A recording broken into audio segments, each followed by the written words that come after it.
Today, I am really excited to talk to you about one of the most profound quotes that really changed my life. It's this quote by Annis Nin. She says, "And the day came when the risk to remain tight in a bud became more painful than the risk it took to bloom." I just got the chills like saying it now because it resonated so deeply. That was becoming so painful. It was affecting my relationships. It was affecting my heart. It was affecting my happiness, my ability to feel alive in my life. So risking over here.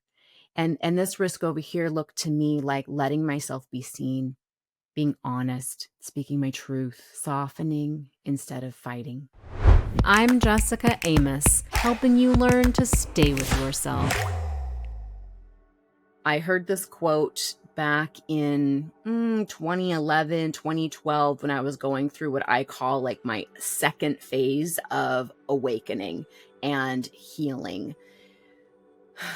Before I tell you the quote, I'm going to build some suspense here. I want to tell you what I mean by like first phase and second phase of awakening or growing in awareness and healing. So in the first phase of my awakening, it was when I just really started to come alive to the reality and the truth that there were things that needed healing in my life, some things that needed facing.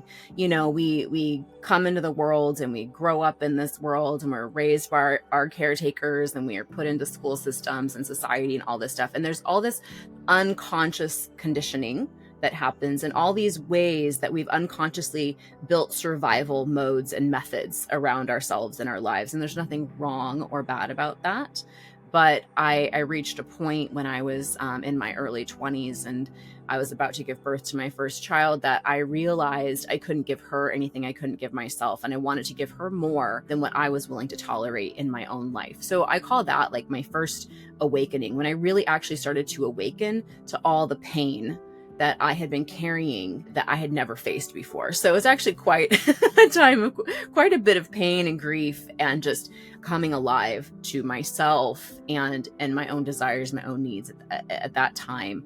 And then fast forward about 10 years later, I kind of end up in phase two, where I realize I'm having a lot of anger, a lot of resentment. I'm kind of lashing out verbally. I'm noticing patterns that are just not aligned with how I want to be showing up. And, you know, when we're showing up with some of that resentment or that anger, that angst, or the lashing out, or just the tone of voice or the anxiety, you know, chronic anxiety has just been with me my whole life. There's just so many things I was living from that I was starting to recognize that just weren't in alignment, I think, with my deepest self and how I really felt underneath all of those protective mechanisms. So I started facing the reality of actually changing my behavior. And that's huge. So it's one thing to like awaken and face the pain and feel it and to acknowledge it, right? To acknowledge there's trauma, etc. It's another thing to actually start really doing what I call the like on the ground, boots on the ground work of truly changing the patterning, truly changing how we're showing up. And that is like a practice that is difficult. We have to suspend our reactivity and our response to life in order to choose a new path. But it's in making those changes that our entire lives change. So at that time, when I was realizing this is not working for me to feel resentful and to blame others and to act the victim and to be so angry and to feel just constantly anxious and out of control. This is not working for me. I don't like who I am. And that was also kind of contributing to a shame cycle as well, which was not working for me. So this quote came into my life at the perfect time. And this is it. From Annis Nin, she says, "And the day came when the risk to remain tight in a bud became more painful than the risk it took to bloom." I'm going to say that again. And maybe some of you have heard this, but "and the day came when the risk to remain tight in a bud became more painful than the risk it took to bloom."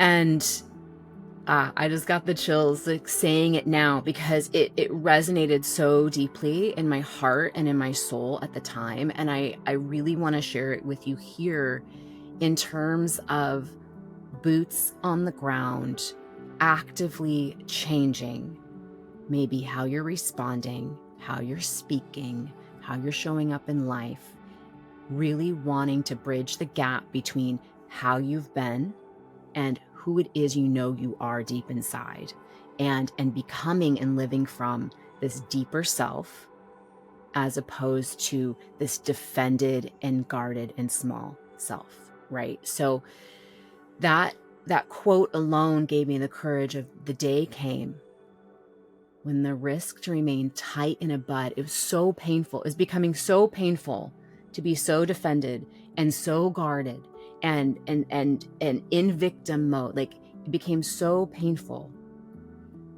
that the risk to actually let go of the stories, to actually let go of fighting and control and protection, the day came when that was more of a risk than actually letting it go and choosing to open my heart, to soften, and to take ownership of my experience, which was a risk as well too, because this over here was safe. This over here felt safe, this tightness, this constriction, this staying tight in the bud. It felt safe, and it needed to be that way for a long time in order to survive. So even though I'd faced a lot of things up until that point, and I'd felt a lot of the feelings, the old defenses were still holding on, right? So that was becoming so painful. It was affecting my relationships. It was affecting my heart. It was affecting my happiness, my ability to feel alive in my life. So risking over here, and this risk over here looked to me like letting myself be seen, being honest, speaking my truth, softening instead of fighting. So that's what I want to leave you with today. I'm not leaving you with a solution or an answer, but how does this resonate with you? This whole story, this quote, the risk to remain tight in a bud versus the risk to bloom. Where are you at on your path? What are you noticing? And how can we start to bridge the gap between the survival mode way of living and living from the truest, deepest parts of ourselves? What would need to change for you? May you stay with yourself today and always.